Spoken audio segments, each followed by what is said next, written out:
Well, thank you very much. Very excited to be here. So I think we'll just jump right into it.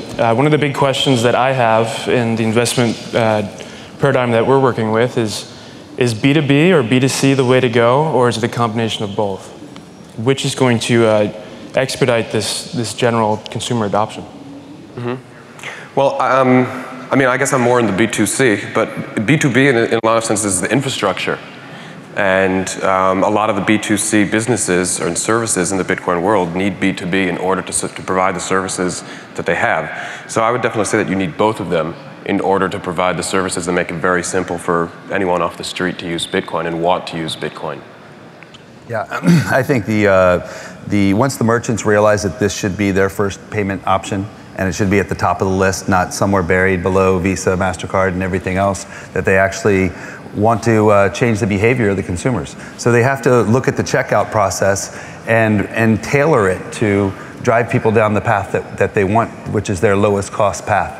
And right now, most of the merchants just sort of take the easy way out, and they're not really changing their checkout process. They're just sort of bolting it on to what they already have. But they need to think differently, put incentive programs in place, and really drive it through discounts, drive it through special promotions. Sure. For your pitch, Steve, specifically when you are approaching merchants, what is probably the strongest sentiment that you could provide for them, apart from maybe the transactional save? Yeah, the one that really gets their attention is the lack of chargebacks. Getting rid of chargebacks. What many corporations don't really realize is beyond just the cost of the transaction for credit cards, 3-4% plus the 30 cents on top of that. That to manage chargebacks actually adds another 3 to 5% because they have a whole different department in many cases that just manage all the fraud. Sure. So that gets their attention quickly when you say, hey, it's actually more like 6-7%. And for you, Zach, when you approach a new potential vendor that may want to take on ATM, what is probably the biggest hurdle for them to understand what goes along with having an ATM? The biggest hurdle as far as? Just general regulation. I mean, do you find that many of these people are coming to you and then what their concerns are about if someone's interested in a Bitcoin ATM and his concerns? Yeah, I think in a lot of cases it's definitely the regulatory concern.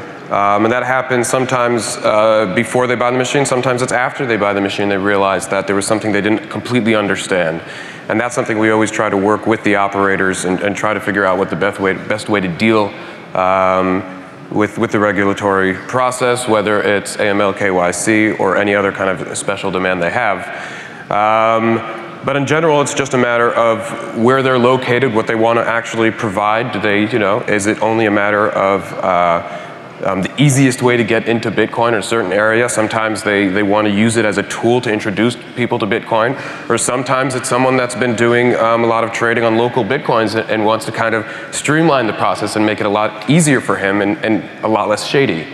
But as time goes by, we're actually trying to move the machines from simple just Bitcoin in, Bitcoin out machines into more of Bitcoin portals where you can really provide a lot more service. The operators will be able to provide a lot more services through these machines using the cash technology, in a sense, that pretty much the whole world has. So I think that's going to appeal to a lot broader of an audience of operators that may be interested in things beyond the specific user that may just want to get into Bitcoin right now, or just the easiest way to get Bitcoin. Sure. Could you walk me through a process of what it would look like if I wanted to get a LAMASA in California? Oh, yes. I mean, as far as we're concerned, all you have to do is go to our website and order it, and then wait 8 weeks. We also do, for the US, we do have a due diligence questionnaire that you have to fill out. It's the only country we require it. And then it's the arduous process of looking through that, and they're going to probably pay more for lawyer fees than they do for our machine. Sure. And there's some states where it's a lot easier. We've had machines working in Massachusetts for several months now, and they're doing really well around MIT and Harvard and Cambridge.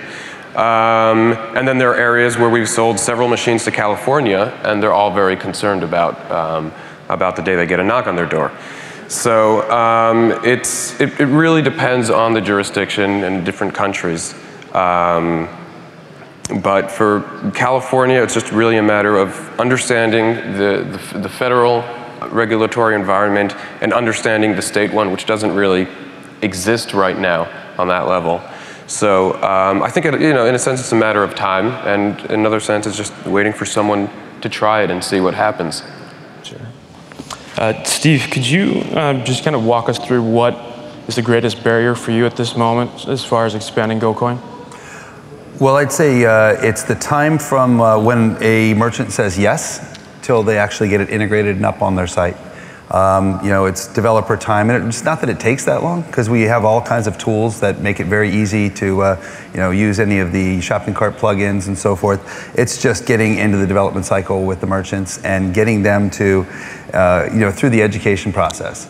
And part of what we need to do is really educate them that somebody comes through and gets a declined credit card. What should really happen is like, hey, your credit card was declined. Here's how you get Bitcoin. Here's where you get a wallet. Here's where you can buy it. Here's where you can go to an ATM. And those kinds of processes, people aren't really thinking that far ahead. It's really sort of baby steps to get them to the point that they're just going to take it. And most of them think it's like build it, they will come. And that's not the case. It's, the digital marketing aspect of it really has to kick in, where they, it's like working out. If you don't work out, you get atrophy. If you don't drive traffic doesn't come to your site. So for those of you that may not know, MIT is implementing a project in which the first class walking in there gets about $100 each. So each student, each freshman this next year will have a good amount of Bitcoin. And I couldn't think of a better situation where you could have an ATM and merchants down the street there. Would you guys say that that would be an ideal scenario to implement and roll out? Well, beyond that, we need to condition people to think of it like an ATM withdrawal.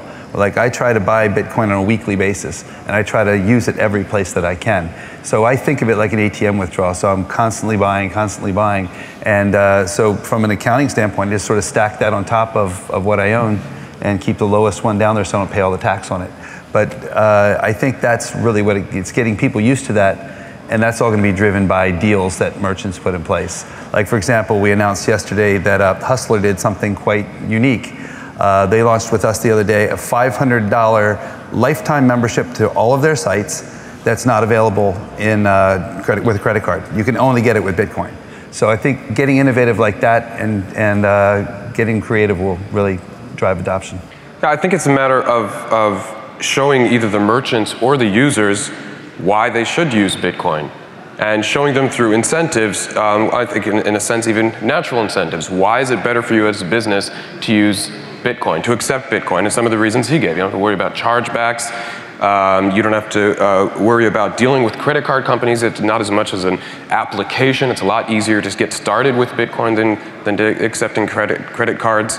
And on the user side, it's got to be a usability thing. So it's easier for me to pay with Bitcoin than it is to pay with credit cards or cash. It's easier for me to go online and pay with Bitcoin than it is with credit cards. And when we have the supporting services for that, then people just naturally go and use Bitcoin more. And I think for that reason, the MIT experiment is a really good one. And I think that's what it is. It's telling people, okay, well, here you go. You have some Bitcoin. What are you going to do with it? And then we can, in a sense, watch what they do. And then you can see, okay, well, now that all of the businesses around MIT know that there's going to be a bunch of students with Bitcoin, then they're going to say, hey, well, maybe this is a good time for me to try out this Bitcoin thing, because they actually have the money to spend. So they're actually going to buy drinks with Bitcoin. They're actually going to buy food with Bitcoin. And if they have fun, then they have the Bitcoin ATMs where they can go and get more Bitcoin. The one thing we're hoping that doesn't happen is that they just take that money, go to a cash out Bitcoin ATM and take the cash in. But hey, that's part of the game as well. Speaking of banks, we've seen a number of companies like Blockchain that are bankless. In essence, there's no need for a relationship there. Do you think the banking relationship is a necessary evil from your perspective, or do you think banking has an opportunity to catalyze just general consumer adoption? Yeah, I think it would be impossible in most jurisdictions to run without a bank, because how are you going to pay your taxes? And if you're not paying taxes, the taxman will show up at your door at some point. I think the banks have an absolutely tremendous opportunity sitting at their feet, but it's not going to be the big banks in my mind. It's going to be the little nimble banks that understand that they have to build technology, open RESTful APIs that the community can start to tie in with and make the whole process more fluid. I just don't see a big Wells Fargo or somebody that of that size taking that on, but a smaller, nimble bank, absolutely tremendous opportunity in my mind. I'm kind of looking forward to the day that banks are completely irrelevant, and I think we're in the right direction. Just in the past few months, there have been a lot of services that are starting to Bitcoin services that are starting to surface that offer a bank type relationship with Bitcoin. So you don't actually have to have any fiat in there, but the Bitcoin you have in there is pegged to a certain, is indexed in a sense to either US dollars or British pounds or euro or even gold and silver, etc. And I think that's a really cool opportunity to wean off at least a bit of the bank account. I know that, for instance, for our business, we got a lot of, machines are mostly paid in Bitcoin, probably about 70% or 80% are paid in Bitcoin, and we pay most of our suppliers in Bitcoin. So the only reason we have a bank account is because of the volatility. So if we can use a service that just we can leave the Bitcoin in there pegged to a less volatile currency and move it out back into Bitcoin, I'd much rather do that than have to deal with banks and wires. And another thing that I'm excited about is that with these services, we are going to integrate as many as possible to them into our machine, so then all of a sudden our Bitcoin ATM is an ATM for all of these services. So in a sense, you don't even have to have a Bitcoin wallet in that sense. You can just have an app that goes and you put cash in and you get cash out, but you're not actually using a bank. And it's a lot quicker, and it's using the cryptocurrency protocol. We keep hearing emerging markets may present an external pressure, something that could help general early adopters that have the most utility relating to Bitcoin. Can you guys just kind of quickly explain your mentality and strategy in moving into emerging markets? Yeah, I mean, I think it's the thing that probably most excites me these days about Bitcoin. Because there are definitely uses in more developed countries, but there's a true necessity for Bitcoin in emerging markets. And there are certain financial institutions that I'd like to perhaps replace, but there are so many unbanked there, they don't even have the financial institutions. So in a sense, they can go through the same technological leapfrog they went through over landlines. They just went straight to cell phones. And I think in a lot of ways, it's the same thing that can happen with Bitcoin. They go straight from a cash-based society straight to digital currency, straight to Bitcoin. And they won't even need to, in a lot of ways, touch banks using the same services that I was just talking about, for one. And the other part is remittance services. So we can make it easier than ever using the Bitcoin platform for people to send money from any of these developed countries back home or to emerging markets, and they can do it without even owning a Bitcoin wallet. They can just go to one of our machines, put cash in, it'll use one of the remittance Bitcoin services and send it directly back into cash to people in the emerging markets on the other side.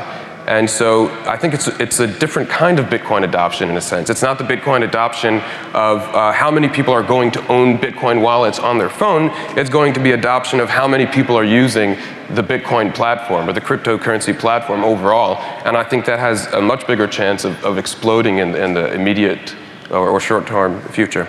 I think for GoCoin, it's going to be some time before the emerging markets really move the needle for us. Mostly because of the chicken and egg scenario of the merchants. There's not enough merchants out there to accept it because there's not enough people that have it, and those that have it mostly a lot of them are holding it for speculation. So I think what we need are use cases like Southeast Asian shoppers that may want to shop on a Western website but don't have a credit card. So it's going to take adoption of that type, and then also you got the problem of still getting the Bitcoin into their hands. So it's an awareness thing. But your addressable market goes up by about 4 times by opening up to these unbanked people. So I'm really glad these ATMs are going in. I think that's going to be tremendous for the ecosystem, and just general awareness. But we still have a PR war that we need to win before we're going to start seeing these in emerging markets. But when they do start going, I think they're going to tip very quickly. Sure. And from my perspective, certainly 37 Coins and BitPesa, CoinCove, there are many exciting solutions coming about. So I'm very excited to see what happens. Do you think we were waiting for a domino effect? And if so, who or what would kick that off? I think we're in a domino effect. In a sense, I don't think that Bitcoin could really move that much faster. I think that everything I'd hoped to see is happening, and probably even faster than I'd hoped. There are amazing services coming up all the time that are actually implemented and not just in the form of an idea. And the price is going up overall really quickly over the past, especially if you look at it, from a yearly perspective. And as far as the media is concerned, there's a lot of media attention every single day about Bitcoin, and more users are using Bitcoin. So I kind of feel that we are in a form of domino effect. It's just, maybe it feels like some days like it's slow motion, but I don't think it is. I think the real domino effect will be when I can actually order a Domino's pizza and have it delivered to my house and pay for that in most likely Dogecoin, because I think the Doge community seems like they would be the perfect customer for Domino's. But I think other drivers are going to be legal internet gambling. I think that's another use case, and we are very interested in that market because I think that's a use case where there's tons of payment friction. You have merchant category codes which often fail. Roughly 33% of credit card transactions on internet gaming sites get rejected. So if we can drive down that path and help them to get money into the games, I think that's a use case that really will be a big domino effect. From a merchant adoption perspective, just personally for us, we've been accepting Bitcoin at our cafe and things like that, and it's been a task to educate our accounting team. So I was curious, when you guys interact as a merchant, are you looking to supplement the back-end house kind of adoption? In other words, are you going to help the accounting teams as they understand and take in Bitcoin? Now that we have it, what do we do? Because that's been a big issue for me. Are you talking about the merchants actually taking Bitcoin and holding Bitcoin as opposed to converting it in? Well, most of our customers are online, so we usually suggest they hold somewhere between 10 and 15% in Bitcoin for handling returns and things of that nature. But actually managing the Bitcoin, we've been recommending they open a BitGo wallet and use the BitGo wallet as their place where they're storing it. And they can also use that with the multi-sig capability. So if you have separation of duties and people, more than one person who should be signing checks, so to speak, or moving the money. So that's typically, but beyond that, we're encouraging also that they start to try to pay all the vendors that they can with Bitcoin, and then also likewise, professional service organizations, try to think always, invoice, because it's going to be a big cost savings in the long run. Would you say we're experiencing an educational issue at this time, in the sense that, most people that I talk to that haven't heard anything about Bitcoin, the first thing that comes up is Mt. Gox. And what can we do as a community and society to bring this? I actually posed a question to a panel in Barcelona earlier this week. Asked them, they were talking about payment problems in New Jersey with the, the legal gambling there. And I said, is Bitcoin a potential solution? They said, well, isn't it illegal to buy Bitcoin?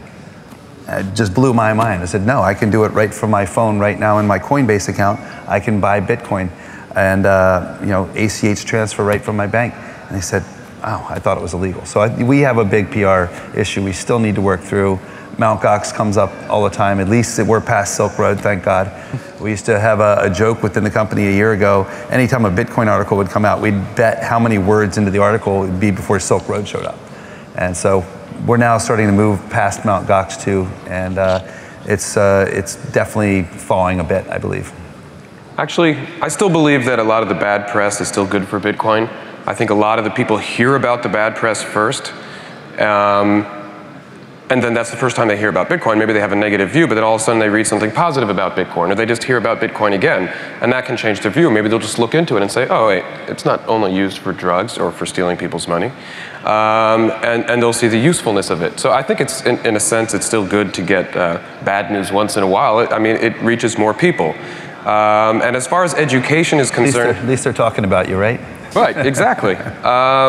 And I mean, media is super important as far as getting people interested in Bitcoin, and as far as getting to the mainstream. You know, you have to get to to people's Twitter feed. You have to get to their Google alerts or however they consume media. And as far as education is concerned, I mean, I'm still kind of a believer of just creating the right services. Make it useful for someone, they'll educate themselves.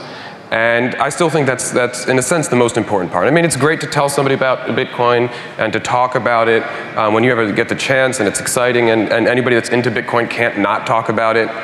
But I really think the important thing is creating really great services that people want to use Bitcoin because it's better than anything else they have. And then they get excited about Bitcoin, and you know, they're Bitcoiners, and they do everything that we do, you know, and try to get in different ways and start talking to more and more people. So I think it's just a matter of growth of people getting excited about Bitcoin.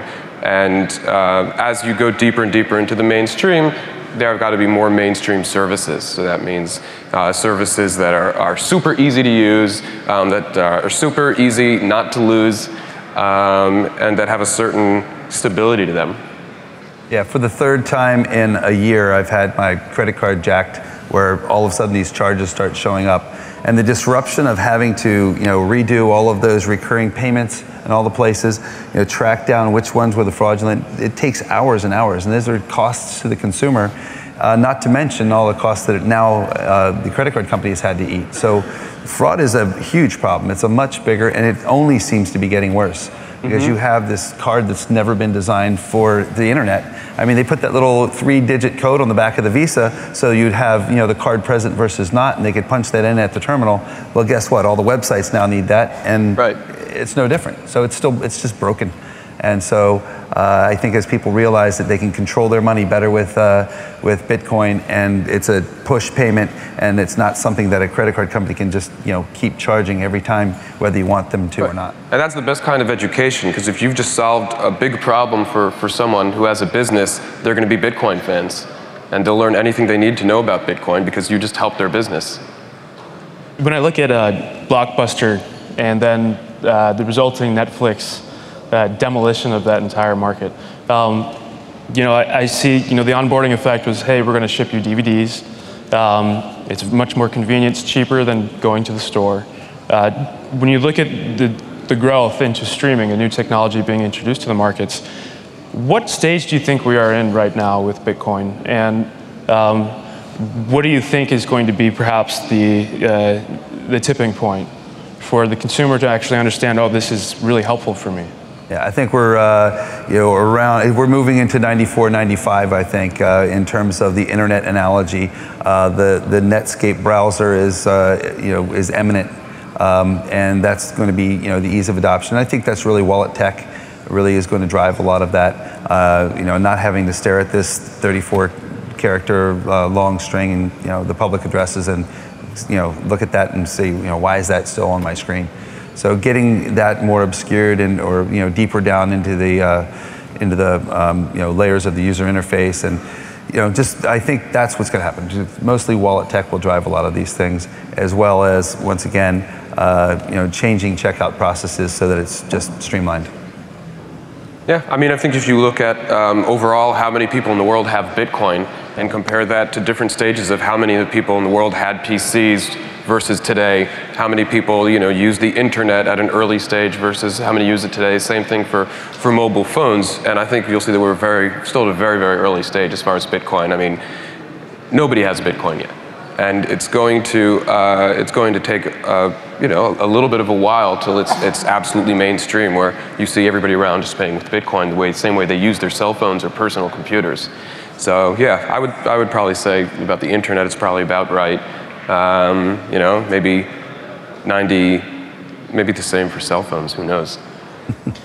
So from a plug-and-play perspective, in the past year or two, we've been mapping a number of startups, and I'd say late 2012, early 2013, there may have been 50 to 100 that we found, and now it's well over, I'd like to say, 1,500 startups globally.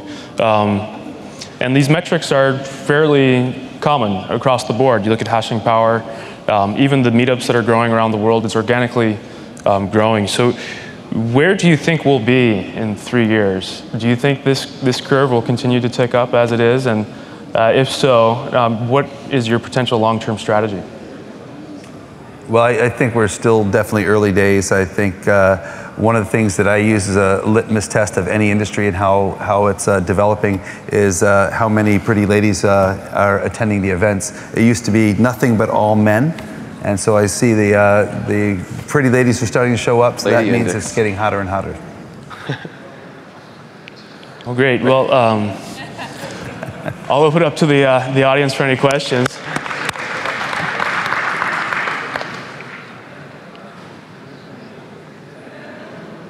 All right, well, fantastic. We've got one. Litecoin? As of now, no, but our entire system is open source. So anybody can just write a plugin for our system and put in a pull request, and in a week, maybe we could. Huh? Good to know. Well, we do accept Litecoin and Doge. We've been looking at Next and a couple of the proof-of-stake coins. Really, to us, the altcoins, it depends on the liquidity, the community adoption, and then developer support. So one of our tests is, do they have a subreddit? And if they have a subreddit, then that usually is a pretty good indicator that they have enough community support.